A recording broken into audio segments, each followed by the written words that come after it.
அடுப்படி கைமணத்தில் மழை காலத்தில் நமக்கு சளி இருமல் தலைவலியெல்லாம் வராமல் இருக்கிறதுக்கு இது மாதிரி கஷாயம் வச்சு குடித்தோன்னா உடம்புக்கு ரொம்ப நல்லது. இதுக்கு தேவையான பொருட்கள் தாளிச்ச பத்திலின்னு சொல்லுவாங்க. இது இந்த குச்சி மாதிரி இருக்கும். இது நாட்டு மருந்து கடையில் கிடைக்கும். இது தேவையான அளவுக்கு இதை எடுத்துக்கணும். பனங்கல்கண்டு நம்ம யூஸ் பண்ணிக்கலாம். இது சளிக்கு ரொம்ப நல்லது. அப்படி இல்லைன்னா கருப்பட்டி எது வேணாலும் யூஸ் பண்ணிக்கலாம். சுக்கு ஒரு விரல் துண்டு அளவுக்கு, 1 ஸ்பூன் வால்மிளகு, 1 ஸ்பூன் திப்பிலி, இது எல்லாத்தையும் நம்ம உரலில் இடிச்சுக்கலாம். இல்லை மிக்சியில் லைட்டாக ஒரு கொரகொரப்பாக அரைச்சிக்கிட்டோன்னா ஈஸியாக இருக்கும்.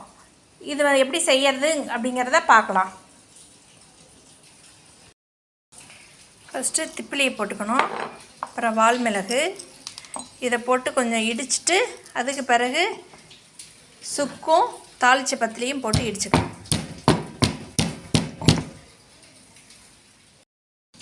இப்போ இந்த தாளிச்ச பத்திலி இதையும் போட்டு இந்த சுக்கையும் போட்டு இடிச்சுக்கணும். 2 டம்ளர் தண்ணி ஊற்றி வச்சுருக்கேன். அது கொதிச்சிச்சுன்னா 2 டம்ளர் வரும். இந்த நுணுக்கி வச்சுருக்கிற அந்த மருந்து இதை போட்டு கொஞ்சம் கொதிக்க வைக்கணும். ஒரு 10 நிமிஷம். நல்லா கொதிச்சு வருது.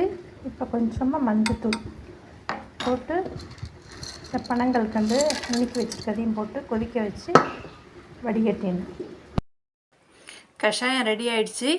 தாளிச்ச பத்திலி கிடைக்கலன்னா சித்தரத்தையும் மிளகும் சேர்த்துக்கலாம். இது சளிக்கு ஏற்ற நல்ல கஷாயம். இது காலையிலையும் மாலையிலையும் 5 நாளைக்கு குடித்தோன்னா சரியாயிடும்.